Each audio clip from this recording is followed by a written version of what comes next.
Viewer discretion is advised.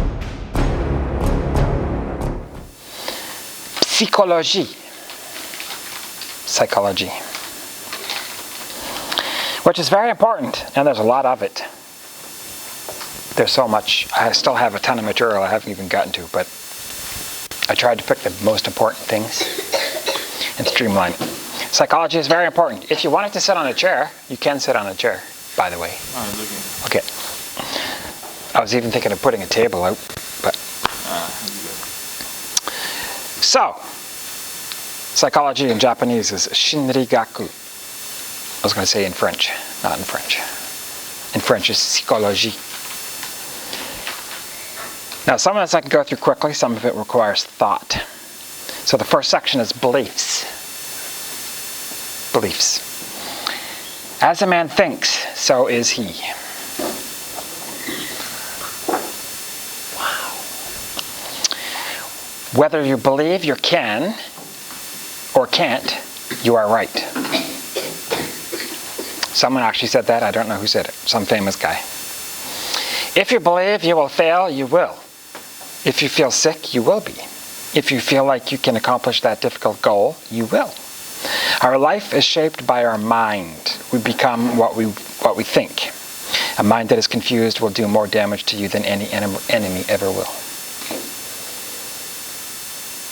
And that's extremely important, but young kids, teenagers don't realize it until much later, how important psychology is. Okay, what you speak is even more powerful. If you feel you cannot, but speak out loud that you can, you will slowly shift to can do. It's like a spell. This is why it's called spelling. Spelling. It's true. They believed writing it down was like casting a spell. You wrote down your goals. Hope, this is the hope word now, will make the difference between failure and success. Put up inspirational messages. Let in sun.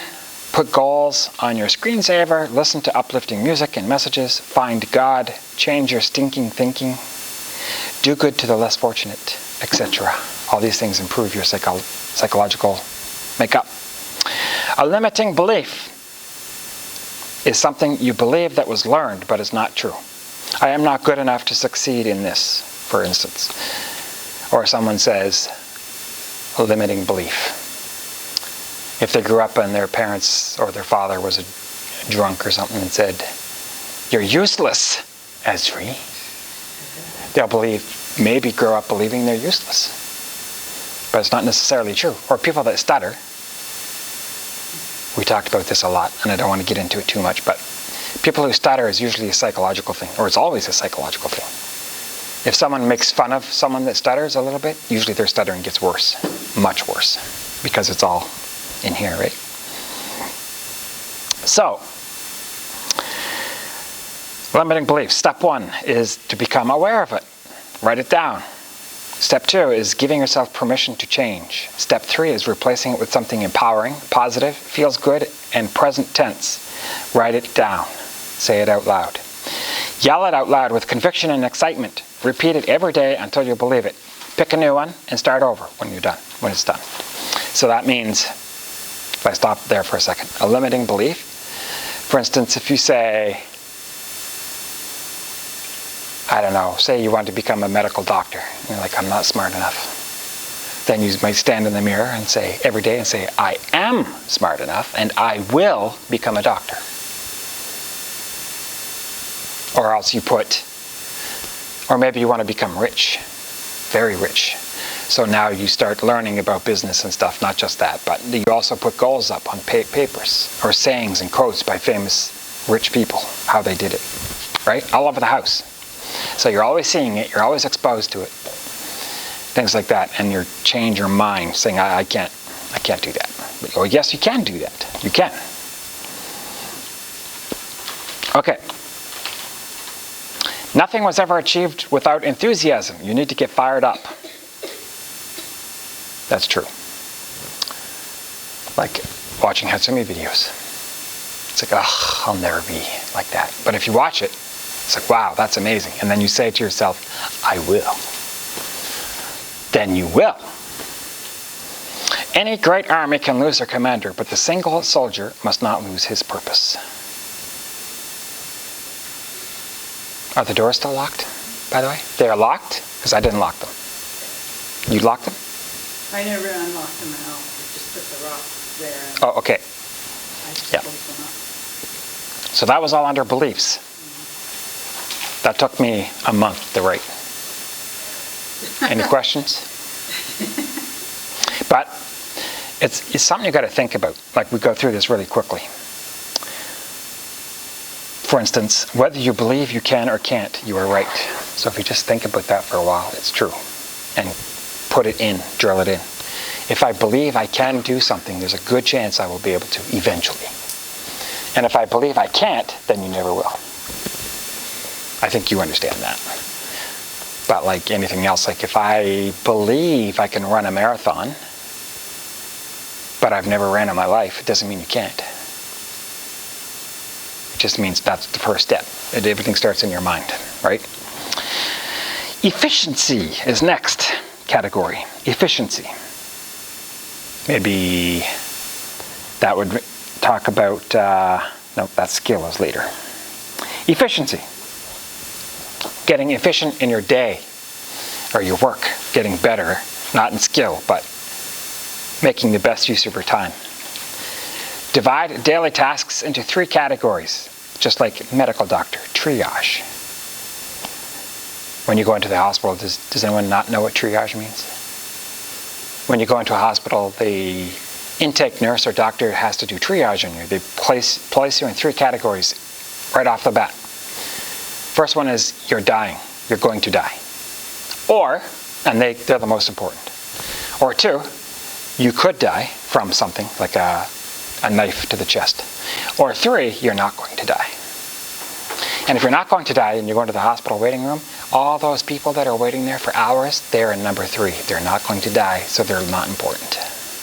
Number 2 is more important, maybe number 1, but they might change those too, because if you're going to die, why bother wasting time? In a war, for instance, on the front lines, if you're going to die, they don't waste morphine. They will barely waste time on you. They'll let you die. But if you might die from a gunshot wound, then they'll treat you first. You're most important. That's triage, right? So if you're bleeding out, but there's a chance they can save you, you're the most important. When you went to the hospital, they take you like right away? It's not triage anymore. It's straight to the salon. Well, see, did they see it? Could they see it? Yeah. Yeah, that's... Yeah, but I was in the ambulance, so. You were? Oh, okay. So. Your wife called? On the other side, they put me on a bed. Yeah. They just, But you know, like you get a rotating blade to your foot. That's pretty important. Well, they didn't know how bad it is. Yeah. So I had blood, and so. Yeah, it could have been missing even. They Yeah. didn't spend any, in probably 10 minutes I had Yeah. to go to him. Well, that's the thing about triage too. It has to be a snap decision, really quick. You can't sit there and waste time on it. Normally a big wound or a deep wound, when you lose blood, Yeah. even if it's not like artery, Yeah. but they put it right away. Yeah. Blood loss could be, could be anything. Yeah. Okay.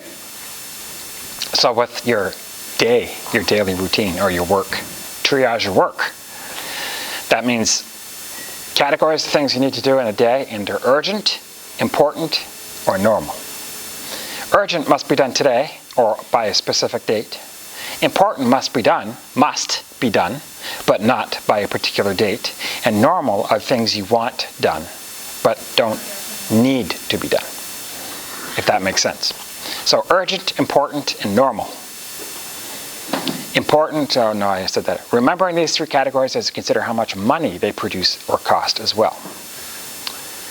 So when I prepared this psychology, and I have hundreds of books and videos and stuff, and I triaged the material, first of all, especially the important one, or the urgent for instance. Or as far as money making, what is the most relevant or what's the most important skill to get on? Because otherwise I could be there for years reading it all.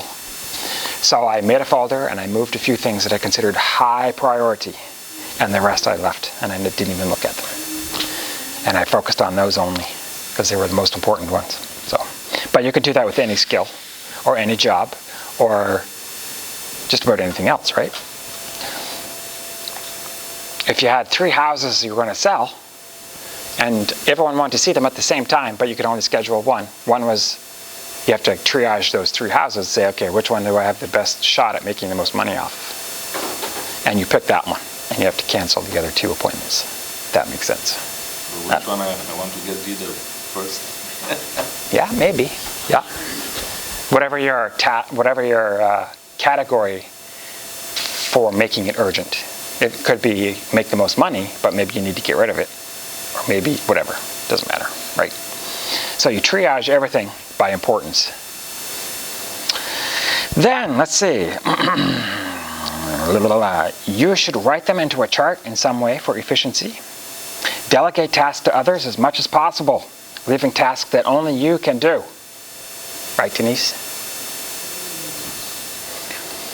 I'll get to that in a second. You can outsource email responding, but but only you can learn a language for yourself. So if you had 2 things you had to do, for instance, one was learning a language and one was checking your email, only you can learn a language. You cannot get your assistant to learn the language for you.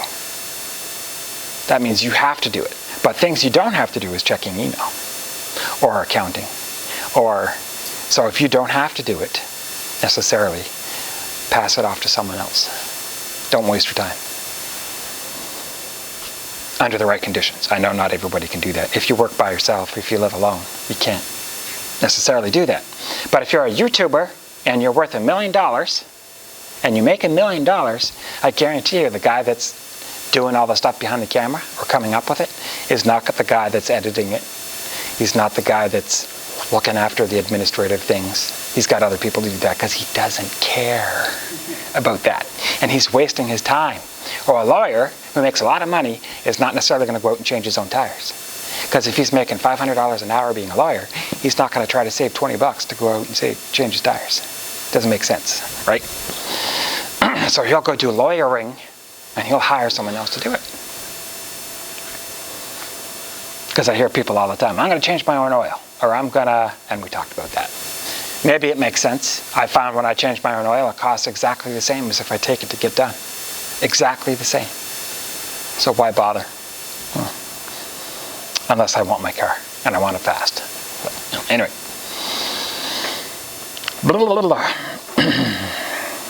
In this way, you free yourself to do the essential money-making skills in which you excel.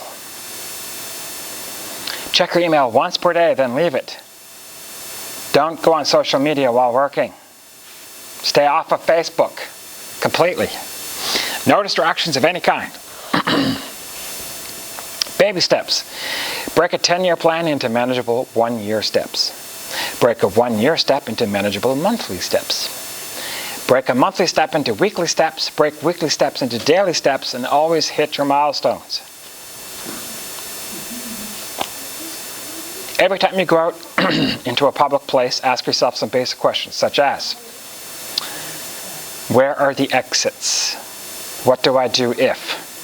Possible weapons. And then when it happens for real, you have already made those decisions 1,000 times. You don't need to make them again, slowing you down. Make things automated. When you go to a restaurant, or maybe you said you don't go to McDonald's. Do you ever go to high-end restaurants? No? What? No, this is not high-end. The cake would be high-end. Yeah. Here in Mountain. Okay. Do you go to any restaurants ever? Yeah, sometimes. Okay, so where do you sit? Do you sit in such a way that your back is maybe into a corner? Yeah. Okay. That makes sense, I don't go right? in the middle. Not everybody does that, though. I don't go in the middle. Not in the middle? No. Just somewhere Yeah. where I can see Yeah. everybody. Yeah. And I can hide. Maybe. Never know. And you can see. That's a big one, is your field of view has the whole room. Well, normally I want to see the exit. Yeah. Entrance. Yeah. This is the Not everybody does that, though. It's surprising. But you should. When I book my flights to Japan, all of my seats I book way in advance, 6 months at least, and I pick my seats based on exits. And there's the three, what's the principle? The -7 + 8. In the CIA, they taught -7 + 8. So the first 7 seats are the most dangerous because of a crash, and +8, the last 8 rows are the most dangerous. So first 7 and the last 8, because tails rip off, and if they hit the ground, the first 7 rows are going to get killed. And everything in the middle is usually the best, especially near the wings, in an aisle. So you don't want to be against a window. You want to be in the aisle, because then you don't have to fight to get over people. And you want to be as close to an exit as possible. So outside, center rows, outside, against the aisle, closest to an exit. I always did that. And there was one time, I think the last flight, or the second to last flight, a guy said his girlfriend was way at the front. He's like, would you mind changing with my girlfriend? I was like, no.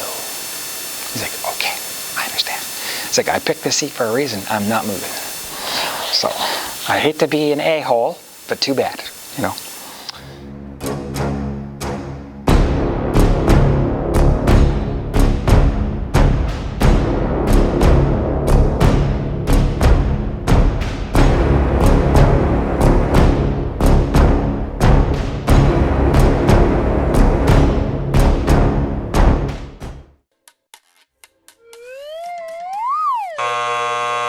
This way.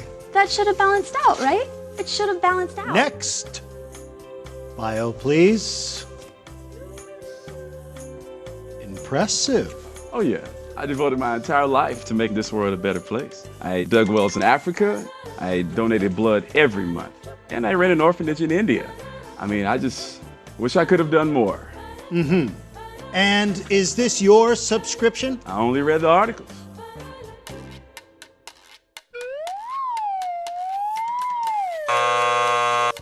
I only read the articles.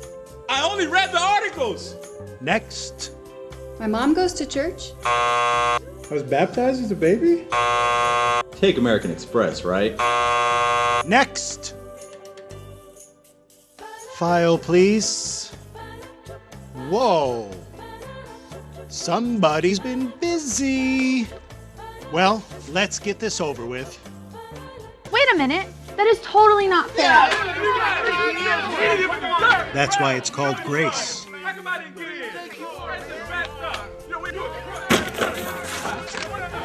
Next.